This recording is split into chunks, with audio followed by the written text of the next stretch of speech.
Hey guys, in this video I'm going to talk a little bit about being technically correct and kind of feeling right in photography, basically. So I'm on my way to Adorama to do a critique tonight with Seth. These don't get live streamed, so you guys won't see it, but basically we have people submit some photos, and I get to put on my photo teacher hat and kind of look at things and say, oh, is that rule of thirds, or using, complementary colors, or converging lines. I get to talk about all the cool things that we learn, right? When we're learning photography, we're learning composition, we're learning art, right? But then I think about a lot of my work, especially the work that I like the most, and also the work of photographers that I really, really like, that break these rules, right? And of course, you always hear that you gotta break the rules, kind of thing, but I wonder, or often think about where that line is, right? Because clearly these rules are there for a reason, right? If you think about rules of composition, having a good composition is going to increase the chance that your image is going to be good, pleasing to the eye. It's going to be something that people are going to like, right? But if we think of it it's not necessarily important. I mean, and I know this is going to blow your mind right here, because you're with all the world of wanting likes and hearts and all this other stuff. But how important is it that a lot of people like your work versus it makes the statement that you want it to make to the right people or in the right moment? And I think that is actually something that we often, any of the photographers out there that kind of think of themselves more in the art vein, might contend with a lot, right? It's actually kind of funny because I say this sometimes. I went to art school, University of Massachusetts at Dartmouth, and it was fantastic. And I remember going in and being like, oh, I'm going to be a photographer. And freshman year, I looked at the class list, and there wasn't a single photography class. There was drawing, there was painting, there was sculpture, right? And there was graphic design, there was color theory, art history. All these things that actually, to be honest, I actually wasn't that interested in at that point. I just wanted to do photography, right? But I will say that you definitely learn a lot by doing that. And when you finally pick up the camera and start shooting for, photography, you understand these basic concepts, the idea of what the rule of thirds is, or how to use composition and leading lines, and where to place things. Because you've done it, right? You've studied it, you've drawn it, you've done it, and now you're doing it with the camera. So that's why I kind of put myself, I would have never thought of myself as or even photography really, when I was younger, I never really thought of it as art in that sense. I thought of more of oh, cool. Anyways, so if you are contending with that, right? So you've got to find this place, right? It's sometimes people say, well, learn the rules so well, then you can break them. And I kind of agree with that. What I mean by that is that if you are learning, right, you're just starting. And honestly, the just starting phase could be multiple years for some people or a couple of months for other people. It depends on how quickly you pick up the craft. It's kind of a good idea to think about the rules as you are working. And then what ends up happening is these things become more of a subconscious reaction, right? You just start doing them automatically. If every time I look at a scene, I start composing it, using, I'll just keep saying rule of thirds because that's the one that everybody probably knows without me having to explain it. Start using the rule of thirds. Next thing you know, I'm just doing it, right? I'm not even thinking about it. I pick up the camera quickly, boom, I'm doing a rule of thirds shot. Once you've got that kind of sense, that inner ability to just grab the rule of thirds every single time you do it, when the time comes that you line up your camera and you make that frame with the rule of thirds and it doesn't work, that's when you break the rule. That's when you look at it and you go, oh, hold on, this will be much stronger if I do this, and so I'll center my subject, or I'll use lots and lots of negative space, or make them really tiny, or do things that isn't necessarily appropriate, and you're doing it for a reason, right?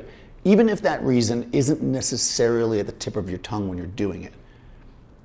That being said, if you're not super versed in the rules and you're just kind of doing whatever kind of looks good to you at that moment, there's a good chance that like a lot of people are not going to go for it because it's not following kind of the patterns that we generally follow, and that it really probably won't be that powerful because you aren't like at this established level where you know why you're doing it. You're just kind of doing it by the gut.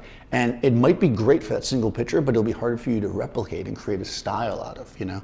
A lot of times styles are created through that. Like I know in my work, my personal work, I tend to really push the contrast level much, much harder than you would normally. Like certainly not near what I would do for a commercial piece. And I do it for a reason. I use a lot of darkness, you know, to set a mood, right? And there's kind of this like overall like the kind of flat darkness, and then there's that stark darkness where you just see the bits of light, and when they're harsh and bright, and that's a different kind of darkness, right? And if you're using it for that reason, then that's awesome, right? If you're just kind of stumbling upon it, then it's a good idea to backtrack. Now, I'm not saying that if you're just out there shooting and something hits your gut and you want to try it, that you shouldn't. In fact, you should definitely do that.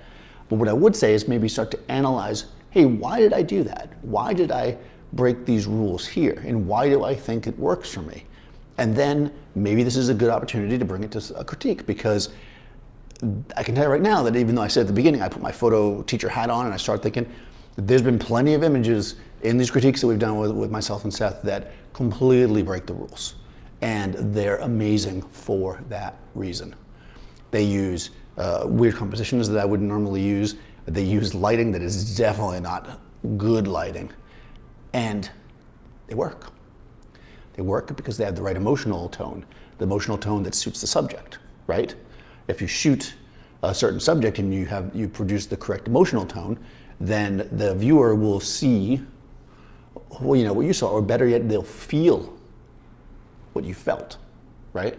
And I think that's what we ultimately want in our art, is that somebody will look at it and feel the emotion that hopefully we felt when we made it. And I will say this, if you are creating art, this is something that I found, and I'm sure everybody's different, so maybe there'll be the example out there, so go ahead and make your comment. If you want to produce something, like, so let's say for instance, I'm a happy-go-lucky blah, blah, blah, blah, blah, and all of a sudden I think it'd be cool to create this like darker, moodier stuff.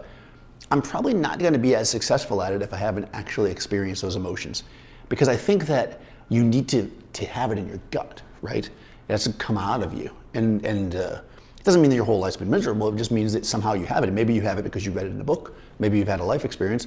Maybe, you know, somebody else that you've talked to, you've learned this from them. It's not like you had to have gone through everything in life. Most of us haven't. But the idea is you have to have some baseline, right? Otherwise, you're just copying, right? So if I look at a picture and I'm like, oh, that's really cool how they did that, and I copy it, it's almost never going to have that same emotional strength as the original, because it's not my emotion that I'm putting out there. It is this carbon copy. Whereas if somebody tells me this story that's really emotional or powerful or inspiring, and then I take that into me, and then I push that out into an image and I create an image, that's gonna have that emotion, right? It's gonna pass through me onto the photo. So, you know, at these moments, to me, that's when you can break the rules. Because there's something you really, really want to say, right? There's something that you want to say and you can't say it otherwise. And when that occurs, and you'll know it, hopefully, that's when you do it, right? Otherwise, especially when you're first starting, you get out there, you follow the rules, you kind of go through this process that when you're looking at something, you know, what's your composition like, you know, by the numbers. And it's interesting because art is actually very connected to math, you know, and then certain proportions and stuff are really interesting. And you can work through that, right? That's gonna help make your image stand out. Because everybody, if you're taking a picture of somebody's dog, right? Because I know there's a lot of people that shoot pets that I always get questions. So you're taking a picture of a cute puppy. It's a picture of a cute puppy. A lot of people are gonna like it. It's hard to not take a picture that's good of a cute puppy. But the ones that you remember, right? The ones that stand out, the ones that are more than just that, are the ones generally that have compositional strength, that are using color tone, that are, using all the tools that are in our toolbox. And those are going to actually elevate your work and make it better than what somebody else can just do with their cell phone, right? And part of that is being in control, which is lighting, which is, the thing that I preach about the most. But, that's something to consider. So use those rules. They're there for a reason. They're not there to restrict you. They're there to empower you. And then one day, you'll see a spot or an opportunity, we'll call it, that the rules need to be adjusted or broken or shifted or whatever. And when you do that, even though you know that the rule is this and you do that because you feel in your gut that's the way to do it, that's the picture that elevates above. So that's been my experience. That's kind of what I think. What do you guys think about these things? Do you lose? And actually, you'll find that even though I have them in my head and I kind of, because now I've assimilated them.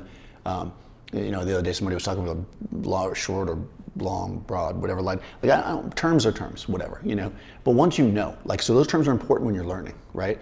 Once you're beyond that, once you're getting into it, as long as you can conceptually understand, then, okay, so why are we using broad lighting? What's the point of that?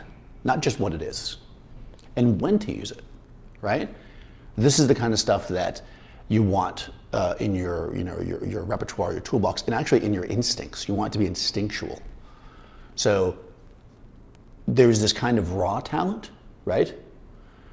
But you kind of already have an instinct where you see stuff. Then there's this nurtured talent where you learn the rules and then you kind of use your instincts to make it better.